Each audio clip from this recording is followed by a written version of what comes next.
जनता उब गई थी आम आदमी पार्टी से?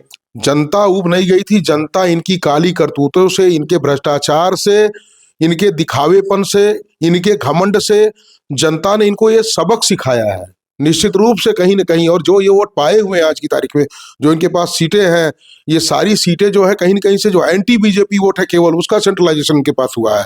बाकी कोई आप मान के चलिए इन्हें कोई पसंद नहीं कर रहा। ऐसा तो नहीं कि कांग्रेस पार्टी और आम आदमी पार्टी अलग चुनाव लड़ने के कारण इस तरह से डोमिनेट हुई है? देखिए, लड़ी तो सपा और बसपा भी यहाँ सपा बसपा इकट्ठा होकर के जब लड़ी थी तब उन्होंने क्या कर लिया था, उस हिसाब से अगर जोड़िए, उनके वोट बैंक को जोड़िए तो हम तो कहीं नहीं टिकते थे। फिर भी हम सीटें जीते, 70 सीटें लोकसभा की जीते थे उस टाइम पे। दीक्षित का भ्रष्टाचार गिनवाते थे, मनमोहन सिंह का भ्रष्टाचार गिनवाते थे, यूपीए का भ्रष्टाचार गिनवाते थे, और चुनाव लड़ने किसके खिलाफ आ गए? मोदी जी के खिलाफ। तो आप मुझे बताइए, उनका न कोई नीति है न कोई नियम है। धूर्त, बेईमान, मक्कार जैसे जितने भी शब्द बने हुए हैं ये सब केजरीवाल के पर्यायवाची हैं और इसे जनता ठीक से समझ रही है। नक्सल का एक गिरोह है, इस गिरोह का सफाया भी हुआ। ये भी एक बहुत बड़ा संदेश है दक्षिणपंथ की तरफ से कि आप राष्ट्र विरोधी कार्य करें, क्यों कहीं ना कहीं से केजरीवाल के कार्यों में राष्ट्र विरोध की छवि आती थी। राष्ट्र विरोध का जो भी काम करेगा राष्ट्रवादी जनता इसे पसंद नहीं करेगी। थी ये जीत तो तय थी, क्योंकि 2013 में जब पूरे देश में भ्रष्टाचार की एक लहर थी, कॉमनवेल्थ घोटाला, 2G घोटाला, खेल घोटाला, हर जगह घोटाले ही घोटाले थे, कोल घोटाला, ये सब हो रहे थे और जनता इससे त्रस्त थी। विकास की कोई इबारत नहीं लिखी जा रही थी। अटल बिहारी वाजपेयी की सरकार के बाद से लगातार 10 वर्षों की यूपीए सरकार में लोग त्रस्त हो चुके थे। प्रदेश में छोटा सा डेमो लिया जाता है कि केजरीवाल कैसे रहेंगे। एक नहीं, दो नहीं, 3 मौके मिलते हैं और इन सारे मौकों में भ्रष्टाचार को जिसको ताक पर रखना था, केजरीवाल अपने रथ को लेकर के उसी पर सवार हो जाते हैं और उससे एक पटकथा लिखी जाती है जो दिल्ली की अब तक चली। दिल्ली की जनता केवल ये टेस्ट ले रही थी कि क्या भारत में ये प्रयोग सफल हो सकता है। नमस्कार, आप देख रहे हैं SMT News 24 और मैं हूं शैलेंद्र मणि त्रिपाठी। दिल्ली में 27 साल बाद फिर भारतीय जनता पार्टी की वापसी हुई है। हमारे साथ भाजपा नेता देवेंद्र मिश्रा है। हम इनसे जानेंगे कि कैसे ये सब सफल हो पाए कि भारतीय जनता पार्टी फिर 27 साल बाद दिल्ली में वापसी हो गई है।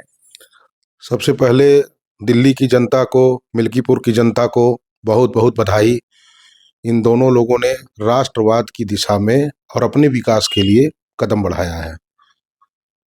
दिल्ली की जो जीत थी, ये जीत तो तय थी, क्योंकि 2013 में जब पूरे देश में भ्रष्टाचार की एक लहर थी, कॉमनवेल्थ घोटाला, 2G घोटाला, खेल घोटाला, हर जगह घोटाले ही घोटाले थे, कोल घोटाला, ये सब हो रहे थे और जनता इससे त्रस्त थी। विकास की कोई इबारत नहीं लिखी जा रही थी।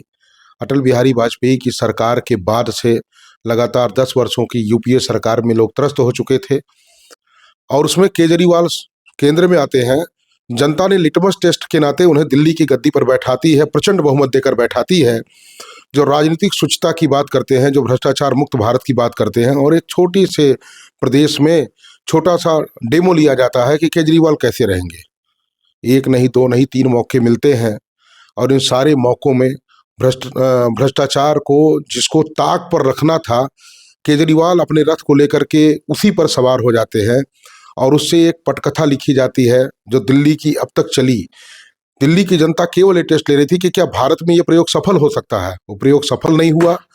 भारतीय जनता पार्टी के कार्यकर्ता, भारतीय जनता पार्टी के नेता, माननीय प्रधानमंत्री नरेंद्र मोदी जी का दूरदृष्टि विजन, और उस विजन को जो कि कहीं ना कहीं से मोदी जी जब से सत्ता में आए हैं, दिल्ली उनके पास नहीं था, तो दिल्ली की जनता ने अपने को उनके करीब किया है और इसमें भारतीय जनता पार्टी के कार्यकर्ताओं की बड़ी बहुत ज़्यादा मेहनत और सारे लोगों का मिलजुल करके कहीं ना कहीं से एक व्यवस्थित व्यवस्था हुई है, जिसके कारण दिल्ली में हमारी वापसी हुई है। और दिल्ली इतने वर्षों के बाद हमें अगर मिली है तो दिल्ली की जमुना भी अब गंदी नहीं रहेंगी, दिल्ली की यमुना भी पवित्र होंगी, दिल्ली की सड़कें, दिल्ली का इंफ्रास्ट्रक्चर, दिल्ली जो हमारी राजधानी है वो हमारे पास नहीं थी, अब हो गई है। अब लोग दिल्ली का विकास देखेंगे। कहीं ऐसा तो नहीं कि कांग्रेस पार्टी और आम आदमी पार्टी अलग चुनाव लड़ने के कारण इस तरह से डोमिनेट हुई है?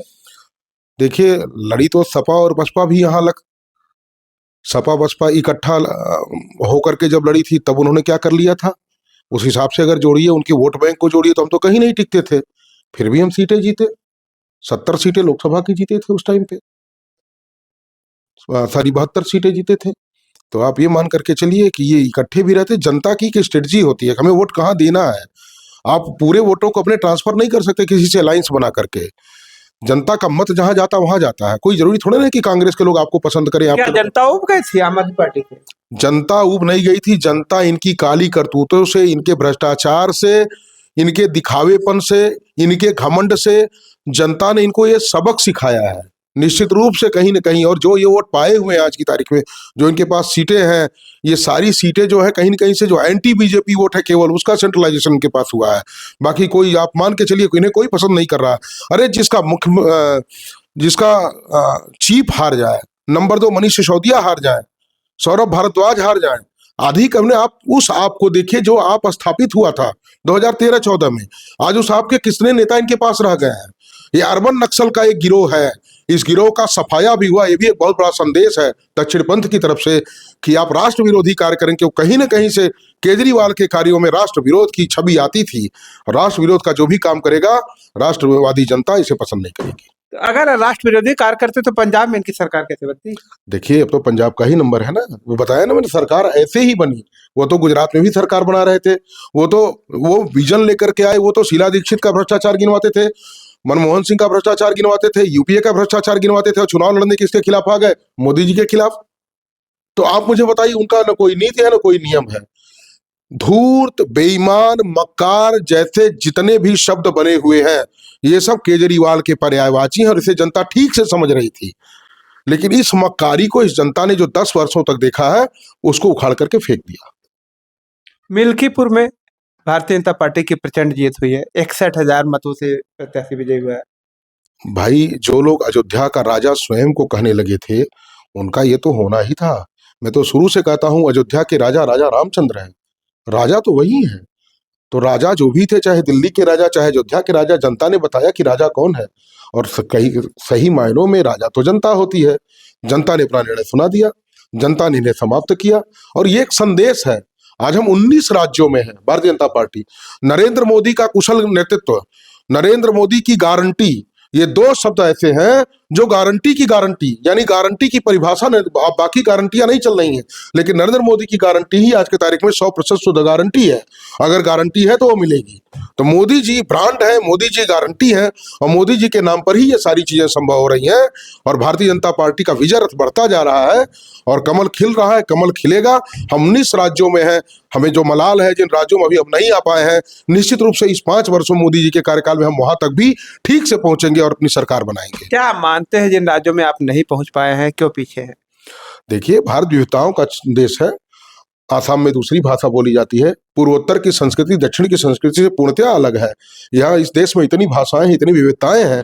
इन विविधताओं में स्थापित होना भी कला है। हर जगह का, हर स्टेट की अपनी बात है। आज तक तो हम उड़ीसा में भी नहीं आए थे, आज हम उड़ीसा में सरकार बना लिए हैं। तो आप ये ना, हम दिल्ली में इतने वर्षों से दूर थे, 26 वर्षों से, आज हम दिल्ली में आ गए हैं। हम जहां नहीं आए हैं, दक्षिण के कुछ राज्यों में हम नहीं आ पाए हैं। भाई, आप मुझे बताइए, कभी न कभी कम्युनिस्टों का गढ़ हुआ करता था पश्चिम बंगाल, आज ममता बनर्जी वहां आ गई है। तो हम भी आएंगे ही आएंगे वहां। ऐसा कुछ नहीं है, कोई चीज असंभव नहीं है। और स्पेशली अगर आप शुचिता से कार्य करेंगे, भारतीय जनता पार्टी शुचिता की पार्टी है। भारतीय जनता पार्टी एक विचार प्रवाह है, और ये विचार प्रवाह निरंतर चलता रहेगा। लोग तो कहते हैं कि पूंजीपतियों को बढ़ावा देती है भाजपा। देखिए, लोग तो बहुत कुछ कहते हैं। लोगों को वही जाकी रही भावना जैसी, प्रभु मुहूर्त देखी तैसी। तो जिनकी भावना जैसे है, पूंजीपतियों की पार्टी कहेंगे। और खाद्यान्न किसे मिल रहा? पूंजीपतियों को मिल रहा है। जो योजनाएं प्रधानमंत्री आवास मिल रहा है, किसको? पूंजीपतियों को दिया जा रहा है। जितनी योजनाएं हमने गरीबों के लिए चलाई है, आज तक देश के बारे में, गरीबी के बारे में सोचने वाला कोई नहीं पैदा हुआ। गरीबी के बारे में अगर किसी ने सोचा है आज तक, तो केवल भारतीय जनता पार्टी ने सोचा है। और युग दृष्टा प्रधानमंत्री नरेंद्र मोदी जी की दूरदृष्टि ने सोचा है। इस देश से गरीबी का पूर्णतया उन्मूलन और विकास के पहिए पर सवार करके इसे विकसित देश की कड़ी में पहुंचाने का जो संकल्प नरेंद्र मोदी जी ने लिया है, उसे पूरा करने में देश की जनता उनके साथ है। 19 राज्यों की कमान और केंद्र की कमान उन्होंने दे दिया है। ये संदेश है कि ये मोदी युग है, ये भाजपा का युग है, ये भारत का युग है। क्या 19 राज्यों की गरीबी खत्म हो जाएगी? देखिए, किसी चीज को आप एक दिन में सही नहीं समाप्त कर सकते हैं। शनै शनै जो चल रहा है, आप उस भारत को देखिए जो हमें मिला था 2012 को, 2014 का भारत और आज का भारत, जमीन आसमान का अंतर हो गया। मोदी जी दूसरी बार प्रधानमंत्री बने हैं, मोदी जी तीसरी बार प्रधानमंत्री बने हैं। तब पूर्ण बहुमत में दूसरी बार बने हैं। पूर्ण बहुमत में दूसरी बार बने हैं। बहुमत से ही तीसरी बार जो उनकी सरकार चल रही है, ये 10 वर्षों का आप उठा करके भारत की विकास यात्रा को अगर देख लेंगे, हर मोर्चे पर हम सफल हुए हैं। हमने नए नए एक्सप्रेसवेज बनाए हैं, एनएच का काम चल रहा है, रेलें मजबूत हो रही हैं, आम जनता का जीवन स्तर ऊंचा हो रहा है, सबको मकान देने की। आज के 15 साल पहले आप गांव में झोपड़ियां पाते थे, आज आप निकल जाइए जोशी अगर किसी की झोपड़ी नहीं है तो सब लोग उन्नत जीवन जी रहे हैं। सबके मिनिमम मजदूरी की व्यवस्था है, किसानों को हम किसान सम्मान निधि दे रहे हैं। किसी चीज के लिए किसी के आगे हाथ नहीं फैलाना। मनरेगा में 180 या 200 रुपया मजदूरी है, 200 रुपया मजदूरी से काम चल जाएगा। देखिए, काम चलने वाली बात नहीं, वो हमने फिक्स किया ना। मनरेगा के अलावा और जगह आज हम रोजगार के जितने से, आज ये एक्सप्रेस वे बन रहा है, इसमें कौन काम कर रहा है? वही लोग तो काम कर रहे हैं। आज मजदूर आप खोजिए, आपको कितने मिल रहे हैं? आज आप एक छोटा सा इलेक्ट्रिक इक्विपमेंट अगर आपको बनवाना है तो 2 घंटा वेट करना पड़ेगा, और उसकी फीस आप कितनी देते होंगे आप जानते हैं। श्रम, आज की तारीख में श्रम की उचित मूल्य मिल रहा है हर जगह पर। हम सबकी व्यवस्था कर रहे हैं, हम आम लोगों के जीवन स्तर को ऊंचा कर रहे तो हैं। मनरेगा की मजदूरी आखिर क्यों कम है? वो देखिए, जो भी गाइडलाइन होगी, जैसे भी होगी, मिलेगी। हम मनरेगा की मजदूरी जितनी भी है, जैसे भी है, उसमें जीवन स्तर अच्छा है, कहीं कोई विवाद नहीं है। हर व्यक्ति का आज मजदूरी जो भी हो रही है, जो काम हो रहे हैं वो दिख रहे हैं। तो मनरेगा मजदूरों को काम भी नहीं मिल पाता बराबर। डीएम कार्यालय में पहुंचते हैं, ऐसा कुछ तमाम नहीं जगहों है, पे पहुंचते हैं, आंदोलन करते हैं। ऐसा कुछ नहीं है। आप ये मान करके चलिए कि देश आगे बढ़ रहा है, लोग आगे बढ़ रहे हैं, जीवन स्तर ऊंचा हो रहा है। अवधेश प्रसाद जिस प्रकार के मिल्कीपुर में राग लाप रहे थे कि हम हार जाएंगे तो इस्तीफा दे देंगे, क्या अवधेश प्रकाश इस्तीफा देंगे? देखिए, ऐसा है, अवधेश प्रसाद मुझे लगता है राजनीतिक जोकर हैं। जोकर है? जोकर है, राजनीतिक जोकर है वो। ठीक है, उन्हें कुछ समझ में नहीं आई है। क्या अखिलेश उनको घुमा रहे हैं इधर उधर? वो और उनके गुरु और उनकी पार्टी, ये निकिन प्रकरण, इनका एक लक्ष्य है केवल सरकार बनाना और शोषण करना। ये जातिवादी पार्टियां हैं, वंशवादी पार्टियां हैं। इनसे प्रदेश का, देश का भला नहीं होने वाला है। ये लूट खसोट की पार्टियां हैं, और इनसे जनता बहुत जल्दी पीछा छुड़ा लेगी, पूरी तरह समाप्त हो जाएगी। धन्यवाद। अभी आपने देखा हमारे साथ भारतीय जनता पार्टी के नेता देवेंद्र प्रसाद मित्तर है, और इन्होंने अपनी बात रखी है दिल्ली और फिर मिल्कीपुर की बात को लेकर के। इनकी बातों पे आप लोगों की क्या राय है, कमेंट करके बताइए। मिलते हैं नई जगह पे नई वीडियो के साथ, तब तक के लिए नमस्कार।